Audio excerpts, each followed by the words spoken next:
안녕하세요. 리서치 에이전트 마이크입니다.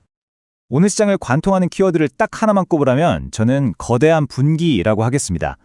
말 그대로 가치가 증명된 기업과 그렇지 못한 기업이 아주 극명하게 갈리고 있거든요. 오늘 이 흐름을 명확하게 보여주는 5가지 뉴스를 가지고 깊이 있게 한번 파헤쳐 보겠습니다. 네, 바로 거대한 분기. 요즘 시장이 정말 옥과 돌을 가려내듯이 진짜 성장하는 기업과 간신히 연명하는 기업의 운명을 가르고 있습니다. 마침 한국은행이 좀비 기업의 위험성을 경고한 바로 그날, 한쪽에서는 K바이오와 K반도체가 세계 시장에서 엄청난 가치를 인정받았죠. 이 극명한 대비가 오늘 우리가 주목해야 할 핵심입니다. 자, 그럼 이 거대한 분기점을 만들어낸 오늘의 핵심 뉴스 5 본격적으로 시작해 보겠습니다.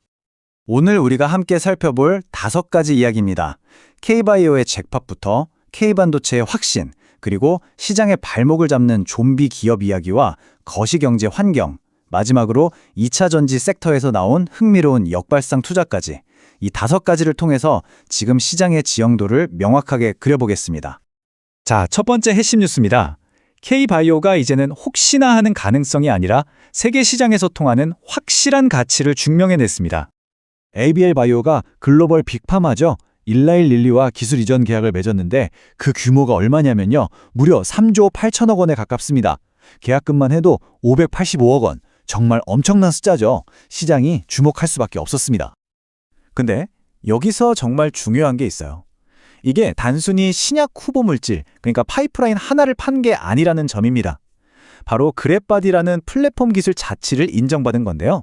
이게 왜 중요하냐면 파이프라인은 임상 실패하면 그냥 그걸로 끝이잖아요. 가치가 0이 될 수도 있어요. 하긴 플랫폼은 다릅니다. 하나의 성공이 이 기술을 이용해서 또 다른 신약, 예를 들면 비만 치료제나 근육질환 치료제 같은 것들을 계속 만들어낼 수 있다는 걸 증명하는 거거든요. 가치의 레벨 자체가 다른 거죠. 자, 그럼 우리 투자자들은 이걸 어떻게 봐야 할까요?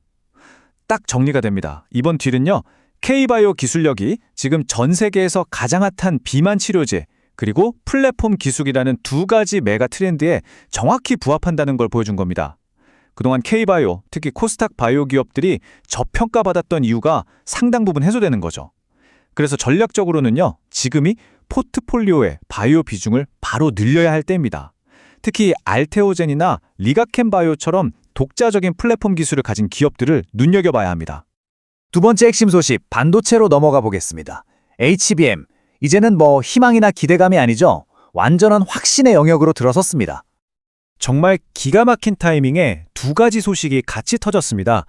수요 쪽에서는 SK하이닉스랑 삼성전자가 2026년까지 만들 HBM 물량을 벌써 다 팔았다는 소식이 나왔고요. 공급 쪽에서는 이 HBM을 만드는데 없어서는 안 될 장비를 만드는 회사죠. ASML이 한국에 대규모 투자를 한다는 소식이 나왔습니다. 수요와 공급 양쪽에서 미래 실적이 거의 확정된 거나 다름없습니다. ASML이 화성에 짓는 캠퍼스는 그냥 공장이 아닙니다. 이게 핵심이에요. 첨단 장비 부품을 다시 만들고 또 관련 기술자들을 훈련시키는 말 그대로 최전방 지원기지입니다. 왜 이런 걸 만들까요? 바로 최대 고객사인 삼성전자와 SK하이닉스의 HBM 생산석을 바로 옆에서 가장 빠르게 지원하기 위해서입니다.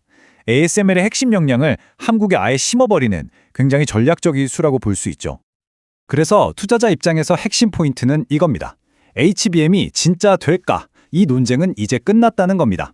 2026년 실적까지 눈에 보이는 상황에서 이제 시장의 관심은 어떻게 하면 HBM 수요를 더 높이고 생산을 더 잘할까로 넘어갔습니다. 그렇다면 전략은 명확하죠.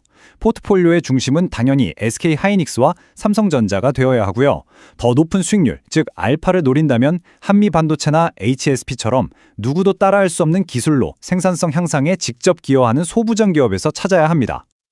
자, 지금까지는 시장의 밝은 면을 봤는데요. 이제는 그 반대편, 좀 어두운 이야기를 해보겠습니다. 바로 좀비 기업 문제입니다. 사실 한국은행이 내놓은 이 보고서가 왜 우리 증시가 계속 부진했는지에 대한 아주 중요한 힌트를 주고 있습니다. 매년 0.5%, 이게 무슨 숫자일까요? 바로 좀비 기업들을 제때 정리하지 못해서 우리 경제가 매년 까먹고 있는 성장률입니다. 한국은행이 직접 계산한 수치죠. 쉽게 말해 돈이 성장하는 기업으로 가야 하는데 간신히 연명하는 기업에 묶여서 경제 전체의 발목을 잡고 있다는 뜻입니다. 이 그래프를 보시면 문제가 얼마나 심각한지 바로 와닿으실 겁니다. 보시면 원래는 퇴출됐어야 할 고위험 기업이 전체의 3.8%나 됐는데 실제로 문을 닫거나 정리된 기업은 고작 0.4%에 그쳤습니다. 속아내야 할 기업들을 거의 그대로 안고 가고 있었다는 거죠. 그럼 투자자는 이제 뭘 해야 할까요? 이 보고서는 그냥 분석 보고서가 아닙니다. 이건 정부의 정책 방향을 예고하는 강력한 시그널입니다. 이제 막무가내로 돈을 풀어주는 시대는 끝났고 옥석 가리기가 본격적으로 시작될 거라는 경고죠. 우리 포트폴리오도 여기에 맞춰서 대응해야 합니다. 답은 명확합니다. 내 포트폴리오 안에 있는 좀비를 버리고 그 돈으로 진짜 성장하는 기업으로 갈아타야 합니다. 우리가 앞에서 봤던 K바이오, K반도체처럼 세계적으로 경쟁력이 증명된 기업들로 자금을 옮겨야 할 때라는 겁니다. 자, 이제 마지막으로 두 가지 포인트를 더 짚어보면서 전체적인 그림을 완성해 보겠습니다. 하나는 글로벌 금리 환경이고요. 다른 하나는 2차 전지 섹터에서 나온 아주 흥미로운 역발상 투자입니다. 요즘 연준 인사들이 계속 아직 인플레이션 안 끝났다면서 좀 무서운 얘기를 하잖아요.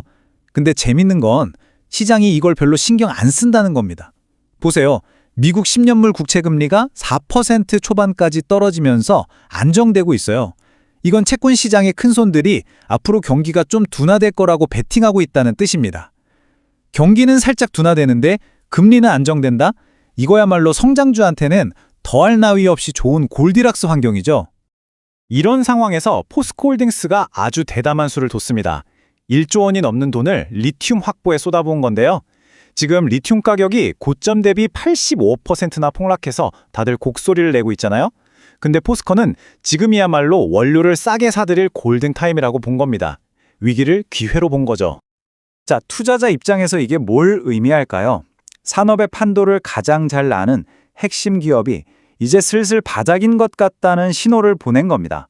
그러니까 단기적으로 사고 파는 트레이딩 관점이 아니라 이제부터 좋은 주식을 길게 보고 모아가는 전략이 유효하다는 거죠.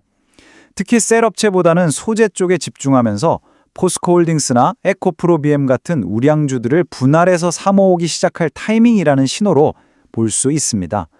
자, 그럼 지금까지 우리가 살펴본 이 5가지 뉴스를 모두 모아서 실제 포트폴리오에 바로 적용할 수 있는 최종 전략으로 깔끔하게 정리해 보겠습니다.